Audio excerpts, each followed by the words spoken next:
ஒரு பெரிய காட்டில் பெரிய சிங்கம் வசித்து வந்தது. அது மிகவும் வலிமையானது. எல்லா விலங்குகளும் சிங்கத்தை பார்த்து பயந்து நடுங்கின.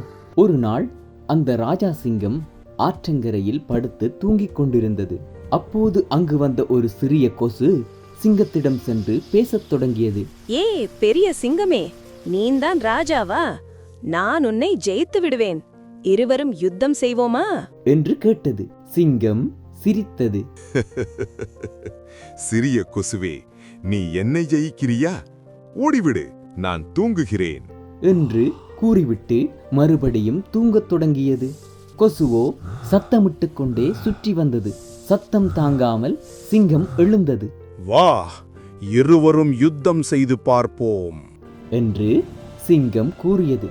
கொசு ரீங்காரம் செய்து கொண்டு சிங்கத்தின் நாசி, தாடை ஆகிய எல்லா இடங்களிலும் கடித்தது. சிங்கம் கொசுவை கொல்ல முயற்சி செய்தது. கொசு சிறியது ஆகையால் எதுவும் பலனளிக்கவில்லை. சிங்கம் கொசுவை தாக்க முயற்சி செய்தபோது தனது தோலை கிழித்து கொண்டது. இதனால் சிங்கத்திற்கு இரத்தம் வழிந்து ஓடியது. காட்டு விலங்குகள் பார்த்து, சிறிய கொசு பெரிய சிங்கத்தையே தோல்வியடைய செய்துவிட்டதே என ஆச்சரியமடைந்தன. கொசு வெற்றி முழக்கத்தோடு அங்குமிங்கும் பறந்தது.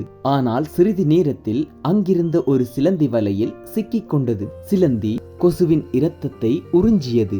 கொசு வருந்திச் சொன்னது, வலிமை மிகுந்த சிங்கத்தையே வெற்றி கொண்ட நான் இப்போது ஒரு சிறிய சிலந்தி வலையில் சிக்கி துன்பப்படுகிறேன். நீதி பெருமை ஆபத்தானது. அதேபோல் சிறியவரை இகழ்ந்து பெருமிதம் அடைவதும் தோல்வியையே தரும்.